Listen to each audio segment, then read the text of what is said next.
Assalamualaikum warahmatullahi wabarakatuh. Salam sejahtera bagi kita semua. Saat ini kami akan mempresentasikan hasil research based learning yang berjudul Analisis Perancangan Shielding Radiasi pada Bunker Linek MRCC Siloam Semanggi menggunakan program Red Shield dan PITS yang dilakukan sebagai bagian dari tugas mata kuliah Fisika Kesehatan dan Proteksi Radiasi Lanjut yang diampu oleh Bapak Dr. Galih Restu Fardian Suwandi dan Bapak Muhammad Haikal, PhD. Adapun anggota kelompok kami, Asani, Anastasia, Dewi, Fajar, dan Siti. Latar belakang penelitian ini adalah radioterapi merupakan salah satu modalitas utama yang digunakan untuk membunuh sel-sel kanker. Umumnya sumber radiasi berenergi tinggi yang berasal dari radiasi pengion yang menggunakan linek. Linek ini dapat memberikan paparan yang signifikan tidak hanya kepada pasien, tetapi juga kepada pekerja dan masyarakat umum. Oleh karena itu, perencanaan proteksi radiasi sangat penting untuk memastikan bahwa dosis yang diterima oleh area di luar ruang penyinaran tetap berada dalam batas yang diperbolehkan. Adapun tujuan penelitian, pertama, menganalisis secara sistematis bagaimana perancangan shielding bunker linek. Kedua, mempelajari parameter apa saja yang diperlukan untuk mengkalkulasi shielding. Dan ketiga, mempelajari cara menganalisis apakah suatu shielding sudah aman atau belum. Penelitian ini dibatasi oleh, pertama, hanya difokuskan pada perancangan shielding pasif untuk bunker linek. Kedua, hanya mencakup analisis terhadap perlindungan radiasi dari sumber foton berenergi tinggi, tanpa membahas secara mendalam efek radiasi sekunder seperti neutron maupun sistem proteksi aktif. Ketiga, zona area di sekitar bunker dibatasi pada ruang kontrol, ruang tunggu pasien, koridor, dan area dengan okupansi tinggi atau sedang yang diasumsikan dengan tata letak seperti ruang di MRCC Siloam Semanggi. Selanjutnya, kajian teori berdasarkan NCRP nomor 147 untuk perhitungan goal design atau P dengan mempertimbangkan sebesar 5 milisievert per tahun untuk area terkendali dan 1 milisievert per tahun untuk area tidak terkendali. Prinsip utama dalam proteksi radiasi adalah dengan mengurangi paparan radiasi yang meliputi, pertama, kurangi waktu paparan, kedua, tambah jarak dari sumber, karena dosis radiasi akan berkurang sebanding dengan kuadrat jarak. Ketiga, gunakan pelindung seperti beton atau timbal. Selain itu, kontrol administrasi seperti pembatasan akses juga penting dalam proteksi radiasi. Kemudian, programming dan desain skematik. Pada tahap awal, disusun daftar ruangan dan kebutuhan shielding. Selanjutnya, ahli shielding memberi masukan awal perencanaan, setelahnya arsitek membuat denah awal, lalu ahli shielding meninjau dinding, lantai, dan langit-langit. Terakhir, dilakukan kolaborasi arsitek dan ahli penting untuk hasil desain yang aman.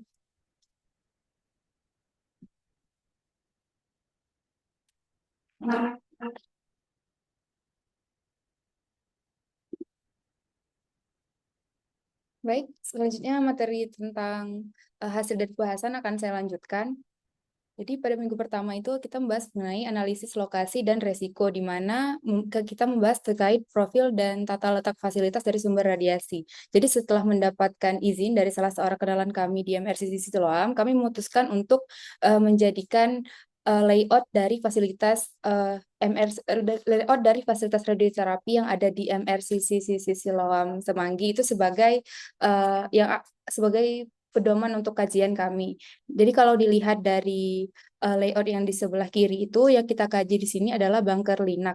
Jadi fasilitas radioterapi di MRCC itu dilengkapi dengan beberapa bunker linek yang masing-masing itu digunakan untuk teknik terapi eksternal dengan energi tinggi. Dan sumber radiasi utama yang digunakan di fasilitas radioterapi MRCC yang sedang ditinjau itu adalah perangkat linek dengan energi foton maksimum 6 MV, free flattening filter atau triple F. Nah, kalau dilihat dari layout di sebelah kiri itu, yang kita kaji adalah bagian area yang berwarna oranye atau yang kita sebut dengan bunker linak UIH.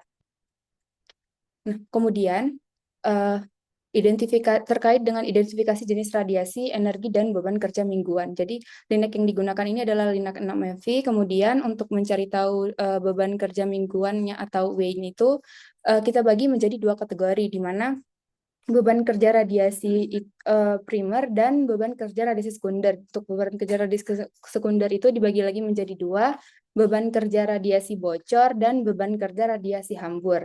Untuk beban kerja dari radiasi primernya itu didapatkan dari hasil kali antara jumlah pasien per hari dikali dengan dosis per pasien dikali dengan jumlah hari per minggunya.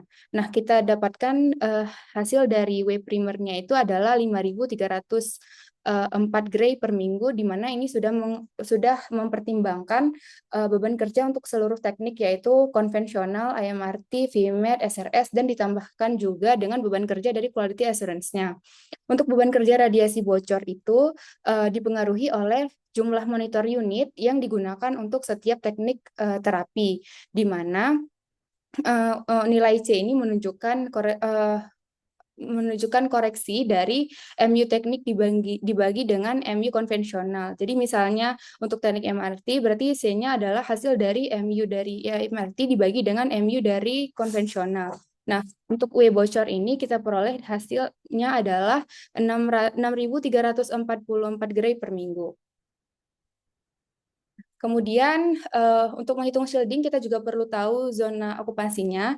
Jadi menurut IAIA SRS nomor 47 tahun 2006, zona okupansi itu merupakan area di sekitar ruang radiasi yang diklasifikasikan berdasarkan frekuensi keberadaan individu di area tersebut.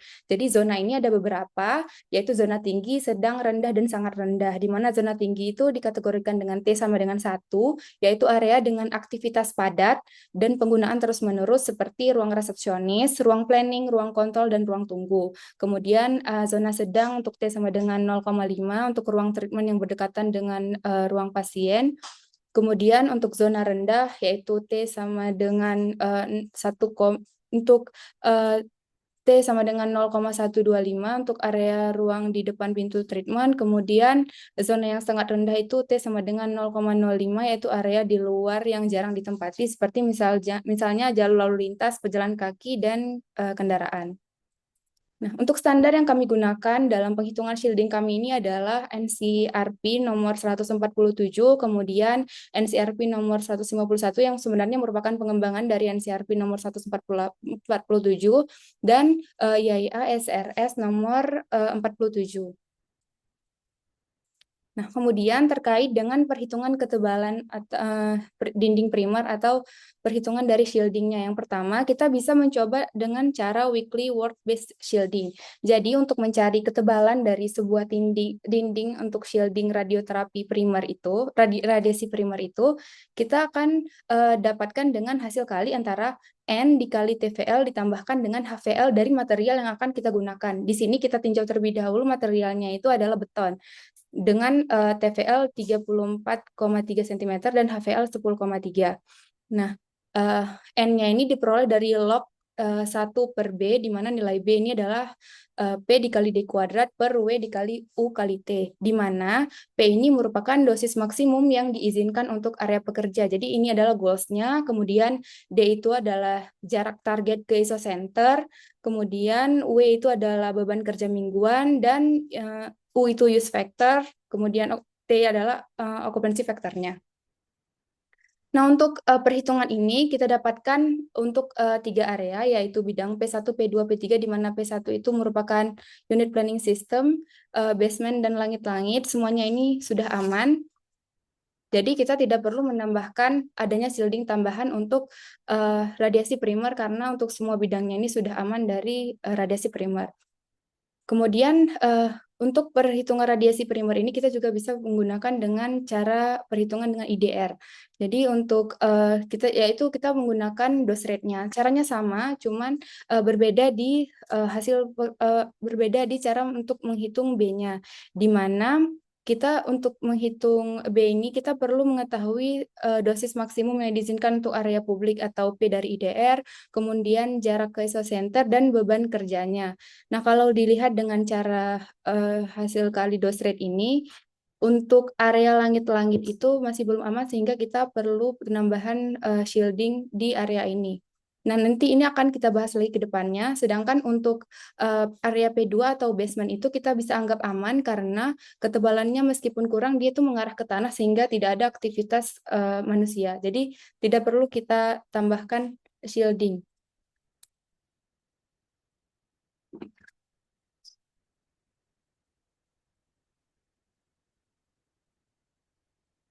Yang berikutnya yaitu perhitungan ketebalan berdasarkan radiasi sekunder. Untuk perhitungan ketebalan sekunder dilakukan melalui dua pendekatan, yaitu mempertimbangkan radiasi bocor dan juga radiasi hamburnya.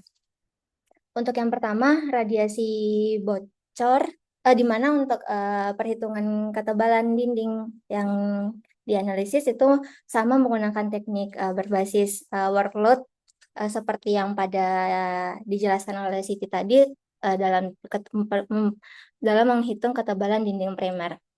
Namun dalam perhitungan ini disesuaikan untuk parameter dari radiasinya.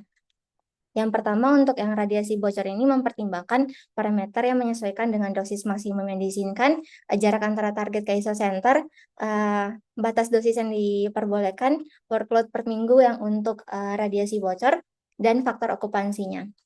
Di mana ini merupakan contoh perhitungan untuk salah satu titik untuk perhitungan radiasi bocornya. Kemudian untuk perhitungan radiasi dinding, perhitungan ketebalan yang diakibatkan oleh radiasi hamburan sama juga seperti yang perhitungan untuk menghitung ketebalan dinding primer uh, dan juga bocor tadi yang menggunakan teknik workload, di mana parameter yang disesuaikan yaitu jarak sumber ke pasiennya, jarak dari titik pasien ke titik pengukuran, fraksi hamburan, field size pada pasien, workload per minggu untuk yang radiasi hamburan, dan juga faktor okupansinya. Ini merupakan contoh perhitungan dari ketebalan dinding untuk yang radiasi hamburan pada salah satu titik. Setelah mendapatkan dua data terkait ketebalan bocor dan ketebalan hamburnya, maka selanjutnya dilakukan perhitungan selisih dari kedua tebal tersebut, di mana untuk perhitungan selisihnya ini digunakan untuk menentukan ketebalan akhir atau ketebalan final dalam radiasi sekundernya. Di mana seperti jika ditinjau pada bidang 1 titik ukur S3 atau area bunker Braki, itu memiliki selisih sekitar 13,67, di mana selisih ini dalam menentukan penentuan ketebalan finalnya diacu melalui rekomendasi NCRP 151, di mana untuk apabila selisih tersebut lebih kurang dari 1 TVL, maka menggunakan tebal dinding yang paling besar, kemudian nanti ditambahkan dengan 1 HVL yaitu 8,399. Dan yang kedua, jika selisih tebal itu lebih dari 1 HVL, maka perhitungan ketebalan dindingnya itu menggunakan angka yang paling besar dari tebal yang bocor atau tebal yang hambur tadi. Ini merupakan contoh salah satu perhitungan untuk ketebalan dinding sekunder, di mana untuk titik S3 tadi memiliki selisih sekitar 13,6, yang kemudian karena itu lebih kecil dari 1 TVL, di mana 27,9 cm, maka perhitungannya menggunakan NCRP yang nomor 1 tadi, yaitu menggunakan nilai yang paling besar, yaitu 87,56 ditambah dengan 1 TVL atau 8,399, yang setara dengan 95,959 atau 96 cm. Dengan cara yang sama dilakukan pada semua titik area pengukuran dengan mempertimbangkan masing-masing parameter areanya. Dari perhitungan yang kami lakukan didapati untuk yang bidang 4 dan titik pengukuran S8 dan S7, yaitu ruang ruang obat dan ruang operator itu memiliki nilai yang lebih besar daripada nilai tebal yang terpasang, nilai tebal yang terpasang, yang mengindikasikan bahwa area ini tidak aman, sehingga perlu dievaluasi dengan penambahan material shielding lainnya. Yang kedua, bahan shielding. Berdasarkan hasil evaluasi yang didapatkan, diperoleh bahwa dinding dari area-area tertentu yang telah disebutkan sebelumnya memerlukan penambahan shielding berupa di sini kami mengacu pada bahan timbal yang untuk memenuhi gap perhitungan yang kami dapati. Penyesuaian ini mencakup baik dinding primer maupun dinding sekundernya yang meliputi area-area yang pertama untuk dinding primernya itu ya area langit-langit karena kekurangan sekitar 24,68 cm, maka penyesuaian penambahan material timbal dilakukan setebal 4 cm. Yang kedua untuk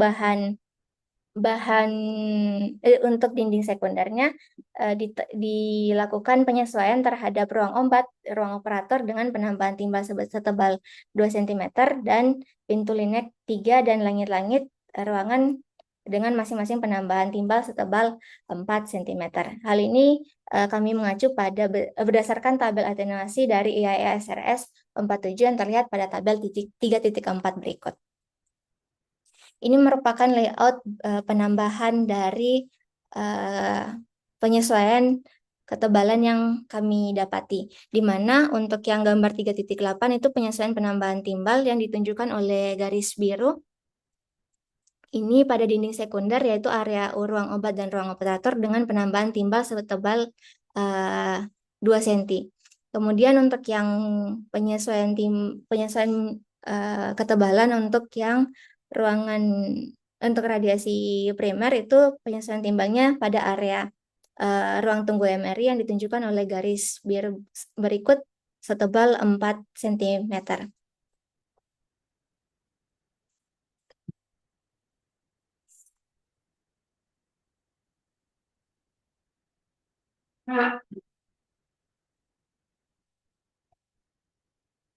Baik, selanjutnya setelah melakukan analisis secara perhitungan analitik adalah pelaksanaan simulasi sebaran radiasi. Nah, sebaran radiasi ini disimulasikan dengan bertujuan untuk menganalisis distribusi radiasi dan nilai karma udara pada titik ukur yang telah ditentukan. Nah, simulasi ini dilakukan menggunakan dua perangkat lunak utama. Yang pertama itu adalah redshield dan yang kedua adalah PITS. Nah, untuk redshield ini digunakan untuk menghitung distribusi karma dalam ruangan radioterapi. Sementara untuk PITS, ini berfungsi untuk mengevaluasi pola penyebaran radiasi berdasarkan geometri ruang radioterapi. Nah, ini adalah simulasi untuk sebaran radiasi menggunakan redshield. Nah, untuk simulasi menggunakan redshield ini terdapat parameter-parameter yang harus diinput berdasarkan input-input atau masukan-masukan yang harus dimasukkan pada redshield. Yang pertama itu adalah input parameter untuk dinding pembatas seperti pada tabel 3.6 meliputi workload distribution, kontribusi paparan radiasi, use factor, dan juga material. Kemudian terdapat juga input parameter dalam pengaturan sumber radiasi pada linek yang meliputi jumlah pasien, primary direction, patient distance from the tube, dan juga point at floor. Kemudian tabel 3.7 itu menunjukkan input parameter untuk setiap area di sekitar ruang radioterapi linek, dan juga tabel 3.8 menunjukkan parameter input untuk floor dan ceiling.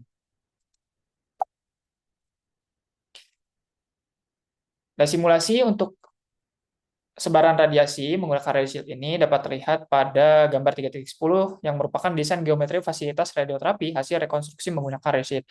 Di situ terdapat beberapa titik yang ditunjukkan oleh garis-garis berwarna abu-abu, yang mana jumlahnya itu terdapat 13 titik. Nah, perbandingan antara hasil perhitungan analitik dan hasil simulasi menggunakan radioshield ini tercantum pada tabel 3.10.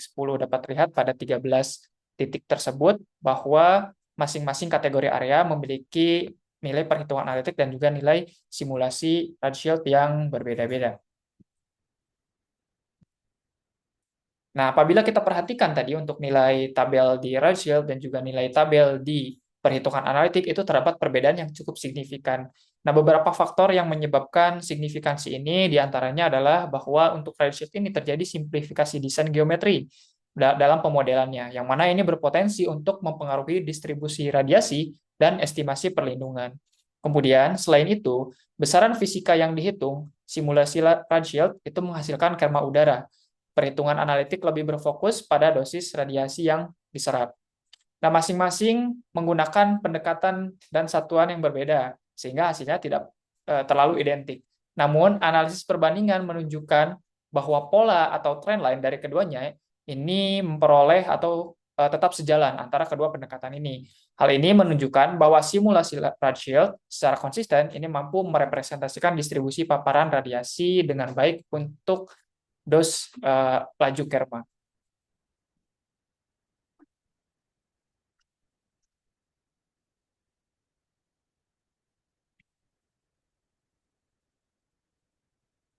Baik, dan selanjutnya di sini kami lakukan simulasi yang kedua, yaitu dengan menggunakan program PITS atau Particle and Heavy Ion Transport Code System. Di dalam program PITS, ketika kita ingin membangun sebuah simulasi, di sini terdapat 3 inputan utama, yaitu yang pertama mendefinisikan sumber, yang kedua input geometri, dan juga yang ketiga yaitu kita akan mendefinisikan telinya. Nah, pada simulasi persebaran radiasi untuk perancangan shielding dan perhitungannya ini, di sini kami untuk parameter sumbernya, kami mensimulasikan dari mulai elektron menumbuk target sehingga nanti akan menjadi foton, di mana di sini untuk elektron yang kami gunakan itu yang energinya berada di 6 MeV dan juga mempunyai arus 2,85 kali 10 pangkat 10 dan untuk jari-jari sumbernya itu di 0,1 cm serta untuk arah dari penyinaran ini atau arah berkasnya itu ke arah sumbu Z positif di mana dalam input pitch di sini definisikan sebagai 1. Dan untuk letak dari sumber ini berada pada koordinat 0,0,0. Dan selanjutnya setelah kita mendefinisikan sumbernya, kita akan membangun geometrinya, di mana geometri yang dibangun, di sini kami menggunakan Surface Rectangular Planar Plane atau RPP, kode dalam PITS, itu dengan mengacu pada desain layout dari hasil perhitungan analitik pada tahap sebelumnya. Nah, kemudian untuk mencatat dari persebaran radiasinya pada program PITS ini, kami meninjaunya dengan menggunakan Tally-Track untuk nanti akan mencatat bagaimana nilai dari distribusi flux pada simulasi yang kita jalankan.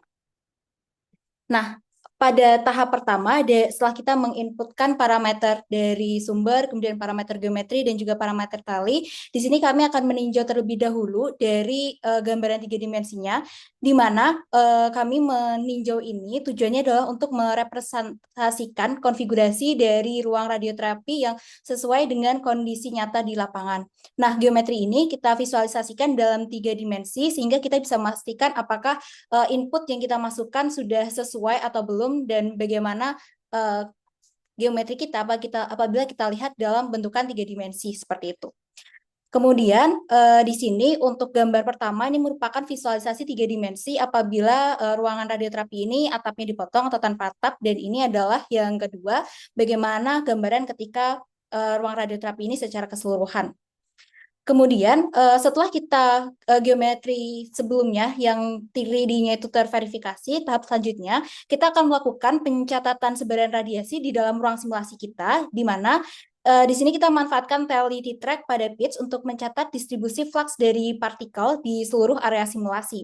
Nah, hasil dari Tally dan juga simulasi ini ditampilkan dalam bentuk visualisasi pada 3 bidang irisan. Ini yang pertama yaitu pada bidang irisan XY, kemudian yang kedua itu pada bidang irisan koordinat XZ, dan yang terakhir ini yaitu pada koordinat YZ.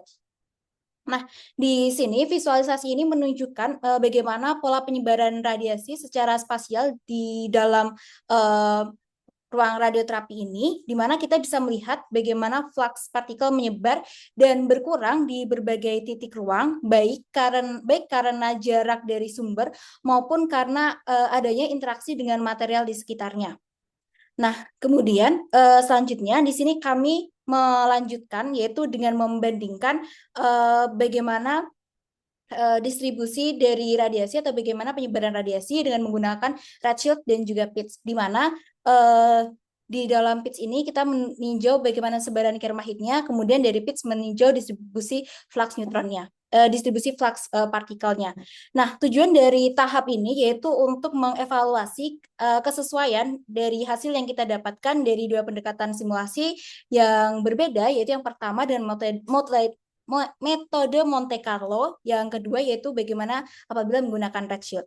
Nah, di sini dapat kita lihat hasil perbandingan ini menunjukkan adanya perbedaan mendasar dalam pendekatan dan juga akurasi dari kedua program ini, di mana pada visualisasi di redshield yang sebelah kiri ini menunjukkan bahwa distribusi dari Kermahit ini ditampilkannya secara umum dan juga cenderung ideal, di mana dari redshield ini ternyata tidak mempertimbangkan secara spesifik bagaimana pengaruh material dan penghalang sehingga pola sebarannya tidak pola sebarannya ini simetris dan tidak memperlihatkan adanya pelemahan intensitas akibat struktur fisik seperti di sini ada dinding, kemudian di sini ada penghalang dan lain sebagainya. Ini tidak dipertimbangkan.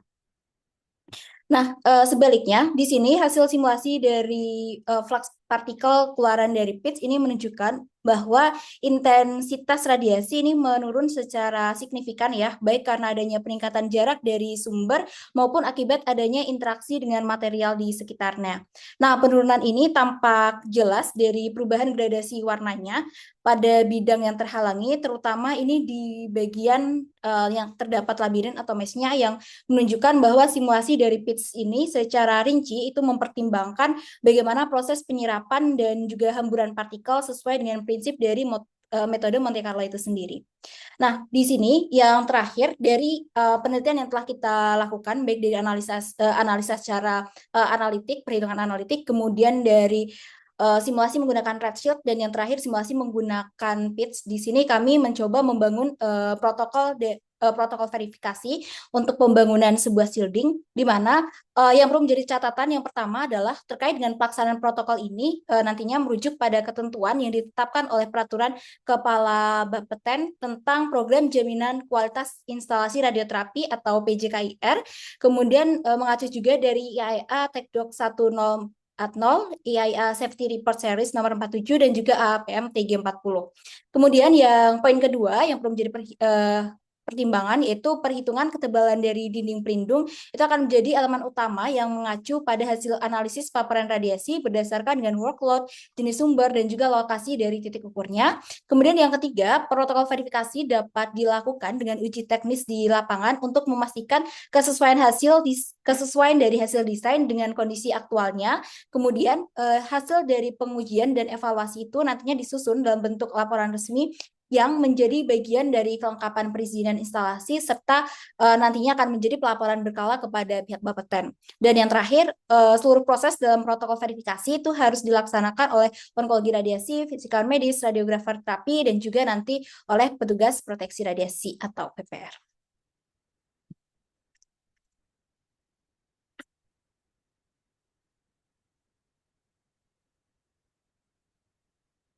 Baik, kesimpulan dari penelitian kami adalah yang pertama bahwa hasil perhitungan secara analitik dan simulasi dilakukan untuk menentukan apakah suatu area aman atau tidak dengan menggunakan perangkat lunak, yaitu redshield dan juga Monte Carlo pitch. Kemudian yang kedua, itu berdasarkan hasil perhitungan analitik menggunakan parameter beban kerja dan juga zona okupansi sesuai dengan standar pedoman yang digunakan, di mana ANSI RP 147, 151, dan juga IAEA SRS 47, bahwa linik foton 6 MV MRCCC Siloam Semanggi membutuhkan shielding tambahan berupa timbal pada beberapa bagian dindingnya. Ruang obat dan ruang operator membutuhkan penambahan timbal setebal 2 cm, serta pintu linik 3 dan atap yang terdapat ruang tunggu MRI membutuhkan penambahan 4 cm. Kemudian saran untuk penelitian selanjutnya itu adalah bahwa yang pertama, untuk memperoleh hasil perbandingan yang akurat, sebaiknya parameter yang digunakan pada metode analitik dan simulasi dibuat identik dan diterapkan secara konsisten. Kemudian yang kedua, simulasi di pitch dapat dilakukan untuk mendapatkan dosis dengan menggunakan parameter ketebalan hasil dari kalkulasi menggunakan redshield.